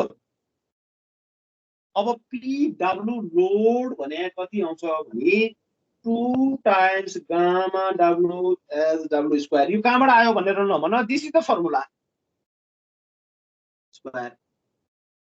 This is the formula where PW भने this is the force due to wave, force due to wave which acts, अब यसको सिधै दिनु पर्यो, which acts at 3/8 SW from above reservoir level, above static level अथवा reservoir level, reservoir level। बुझ्यो? हेर त पोइन्ट अफ इन्टेन्सिटी आयो, पोइन्ट अफ एप्लिकेसन आयो, कतिमा लाग्दो रहेछ यो यसको यहाँदेखि यहाँसम्म, दिस इज 3/8 SW मा लाग्दो रहेछ। यो आइसकेपछि तिमीहरूले यो गर्न सक्छौ, तर हाइट अफ वेभ थाहा छैन। What is height of wave? Height of wave निकाल्न पर्यो। त्यो SW भने height of wave. Height of wave हामीले अहिले हाम्रो केसको लागि त देन भने पनि हामीलाई यहाँ फर्मुला छ। हाइट अफ वेभ भने this is wave pressure. Wave pressure is the function of wind velocity, and phase distance, wind velocity and phase distance। हेर त हाइट अफ वेभ निकाल्न पर्यो मलाई भने के गर्न पर्यो, यो चाहिँ यो पहिला कसरी के छ यसको प्यारामिटर केमा डिपेन्डेन्ट हुन्छ भन्ने कुरो पत्ता लगाउनु पर्यो। वेभ प्रेसर चाहिँ विन्ड भेलोसिटी र फेज डिस्टेन्समा डिपेन्डेन्ट हुँदो रहेछ। What is wind velocity?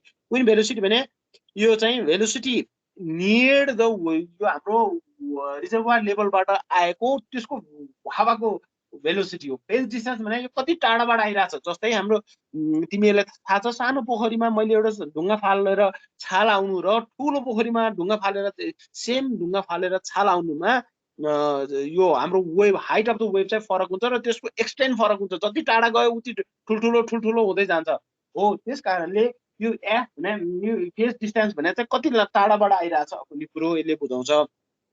अब यो SW चाहिँ कहाँबाट पत्ता लाग्छ भन्दाखेरि दिस इज क्याल्कुलेटेड हाइट लेख height of wave is calculated using empirical equation। empirical equation बाट यो पत्ता लाग्छ। मैले माथिको भेटे अब यहाँ माथि लेख्छु म, यो बुझेको छौ तिमीले।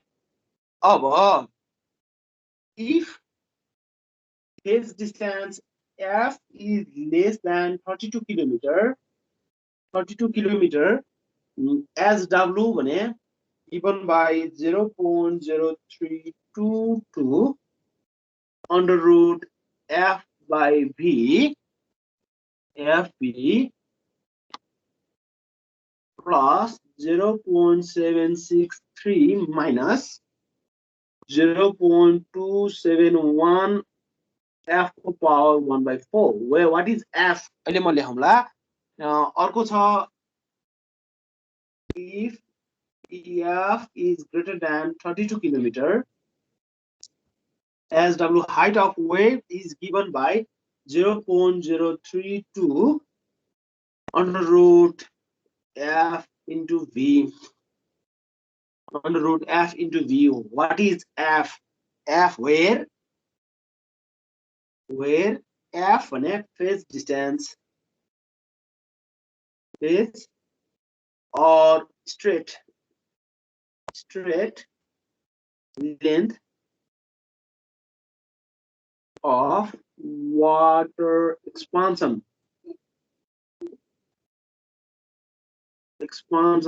in kilometer, है किलोमिटर. यो भने के हो अहिले म बुझाउँछु. where v भने velocity in kilometer per hour. Kilometre यो दिस इज इम्पेरिकल इक्वेसन भइसकेपछि हामीले युनिट चाहिँ डिफाइन गर्नुपर्छ इन किलोमिटर.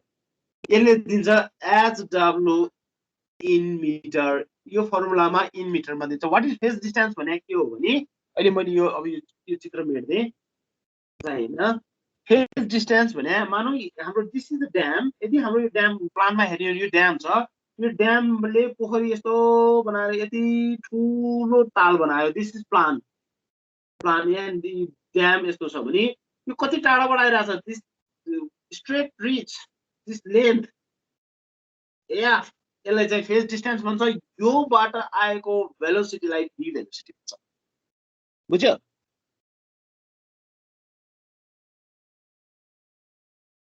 बुझियो?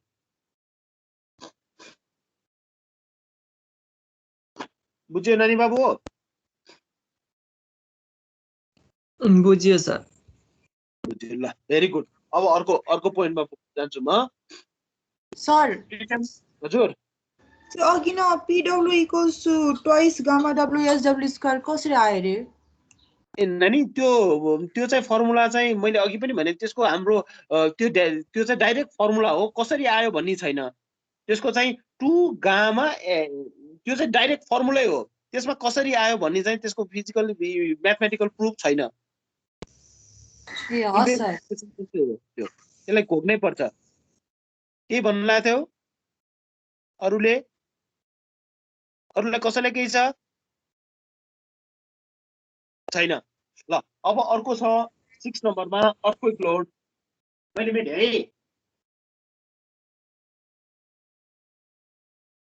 है सबैले सारे होला. अहिलेसम्म यो सोधेको त छैन. त्यही पनि मैले पढाउन त परिहाल्यो. ठिक छ. अब 6 नम्बर अर्थक्वेक लोड. अर्थक्वेक लोडलाई हामीले पी हाइड्रोडाइनामिक पनि भन्छौँ. हाइड्रोडाइनामिक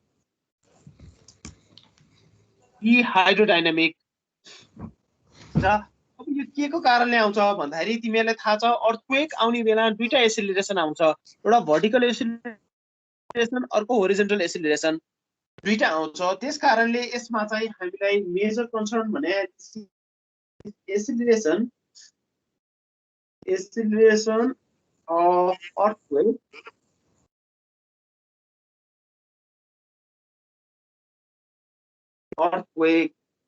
wave हो. जसलाई हामीले ए भन्ने एसिलरेसनलाई ए भन्ने रिप्रेजेन्ट गर्यौं भने this may be of 2 types.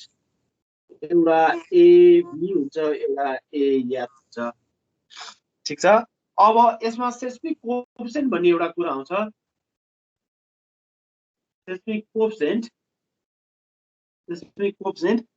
कोएफिसिएन्टलाई अल्फाले represent गर्छ. यदि हामीले होरिजोन्टल एसिलरेसनको कुरा गर्छौं भने अल्फा एच, भर्टिकल एसिलरेसनको लागि कुरा गर्छौं भने अल्फा बी भन्ने आउँछ. यो this is given by the formula A by G where if we put AV then AV alpha AB आउँछ. AS लिन्छौं भने अल्फा एच आउँछ. This is the seismic coefficient. यो भयो. अब यो यसकै नाममा मैले अघि नै भनिहालेँ होरिजोन्टल सेस्मिक कोएफिसिएन्ट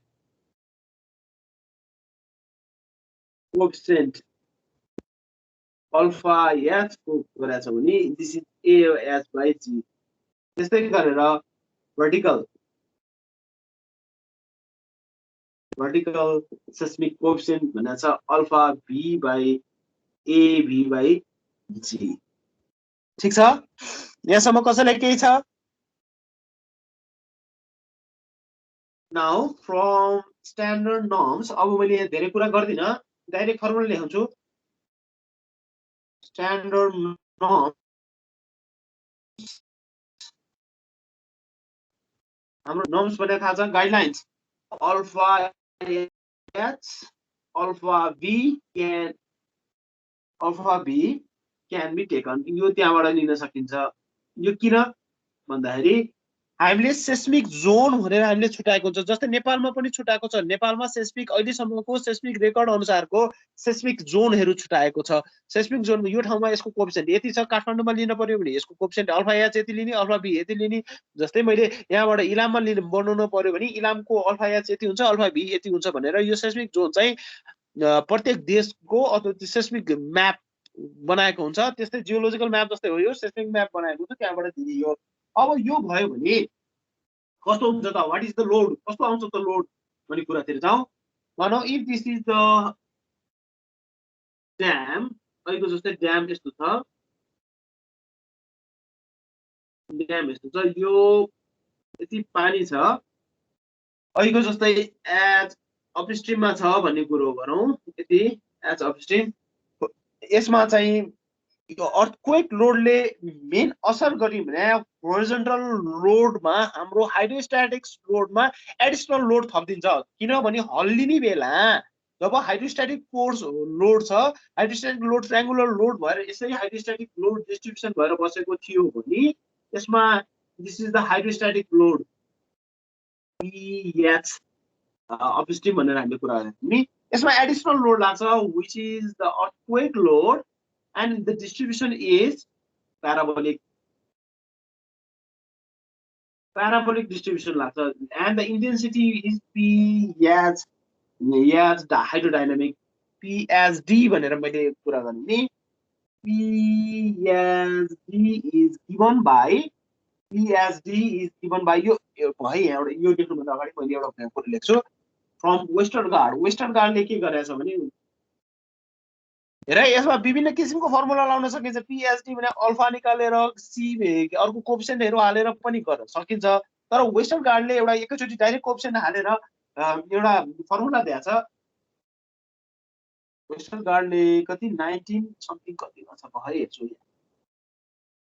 1993 मा एउटा फर्मुला दिएछ उसले एकैचोटी पी हाइड्रोडायनामिक भने 0.555 alpha h gamma h upstream को square. This is the intensity of this. यसको intensity आयो यो distribution को this is parabolic distribution non-linear distribution हुन्छ भनेर भन्छ यो non-linear distribution को intensity p as hydrodynamic भने 0.55 alpha h gamma h यसले गरेर यसरी आयो ठीक छ अब यसको पोइन्ट अफ एप्लिकेसन को कुरा गर्ने हो भने पोइन्ट अफ एप्लिकेसन आयो नि त हामीले यसको आइहाल्यो पोइन्ट अफ एप्लिकेसन भने O h by 3 pi this is the प्याराबोलिक अथवा कर्विलिनियर भएको भएर यसको पाइको टर्ममा आउँछ this is O h by 3 pi h भने p h us जहाँ छ त्यही लाग्यो This is the formula for केको लागि formula for earthquake को लागि अब त्यस्तै गरेर यो त वाटरमा एक्ट हुने भयो अर्को ड्याममा एक्ट हुन्छ ड्यामको पनि भर्टिकल लोड के वेटमा एक्ट हुन्छ त्यो चाहिँ न्यूमेरिकल गर्ने बेला एउटा सानो हेरौला ठीक छ अहिले होरिजोन्टलको लागि के वाटरमा एक्ट भएको म तपाईले कुरा गरे ठीक छ बुझिन्छ कसैलाई केही छ अल्सा के छ तिमीलाई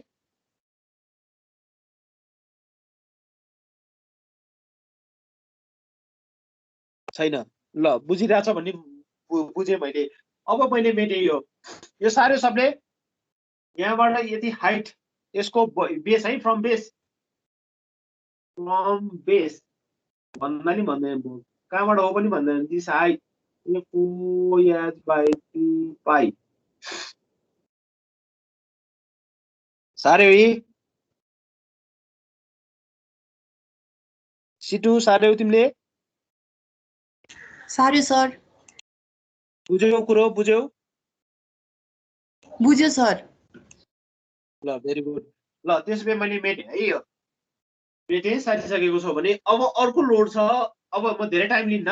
अब कति भयो टाइम 45 भइसक्यो। अब 1 मिनेट 7 नम्बरमा wind load. Wind load this is the minor load. Wind load भने के भन्छ यसमा चाहिँ depending upon the area or the zone where we are going to build the dam, यसमा भर पर्छ त्यसको विन्ड। त्यहाँ हामीले मेट्रोलोजिकल स्टेसन हामीले उ गरेको छौँ भने त्यहाँबाट डाइरेक्ट लिनु पर्यो। होइन भने हामीले कम लाउँछ भने for heavy wind load generally it is taken as 1.5 kilonewton per metre square. अब ड्याम कत्रो बनाउन आइरहेछ, कतिले यसले कति छेक्छ र त्यहाँ कति आउँछ भन्ने कुरो यहाँबाट आउँछ। ठिक छ। त्यस्तै गरेर अर्कोमा छ आइस लोड।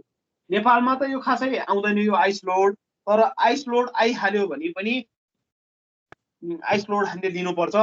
यो चाहिँ कति हुन्छ भन्दाखेरि 250 kilonewton per metre square to 1500 kilonewton per metre स्क्वायरमा आउँछ depending upon the density of the ice अथवा depending of the temperature.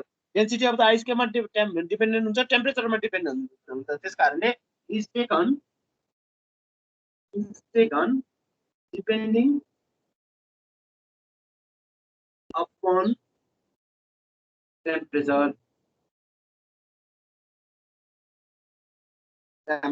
on an average मा हेर्यो भने 500 kilonewton per meter square is taken under ordinary condition.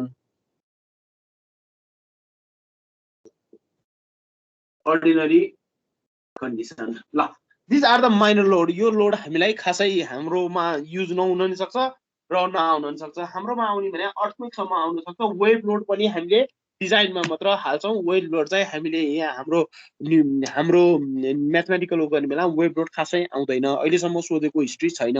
ठिक छ। सोधिहाल्यो पनि गाह्रो छैन। यदि हामीले एसडब्ल्यू पत्ता लगायो भने वेभ लोड त सजिलै छ कहाँ एक्ट हुन्छ भने चाहिँ। तर यत्रो वेटमा चाहिँ वेभ लोड भने एकदम थोरै लोड हो, सानो लोड हो। ठिक छ। वेट यिनीहरूले चाहिँ धेरै इम्प्याक्ट गर्दैन, नराख्दा पनि खासै यसले मेजर असर गर्दैन।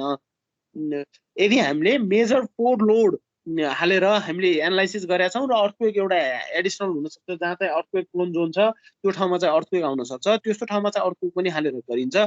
अनि त्यसपछि चाहिँ अरू चाहिँ कमन फोर लोड हालेर जनरली डिजाइन गरिन्छ। अब यसको कम्बिनेसन कसरी लिने त, डिजाइन गर्ने बेला के सबै लोड एकैचोटि हाल्ने त के हो त भन्ने कुरा चाहिँ अर्को पालि पढाउँला।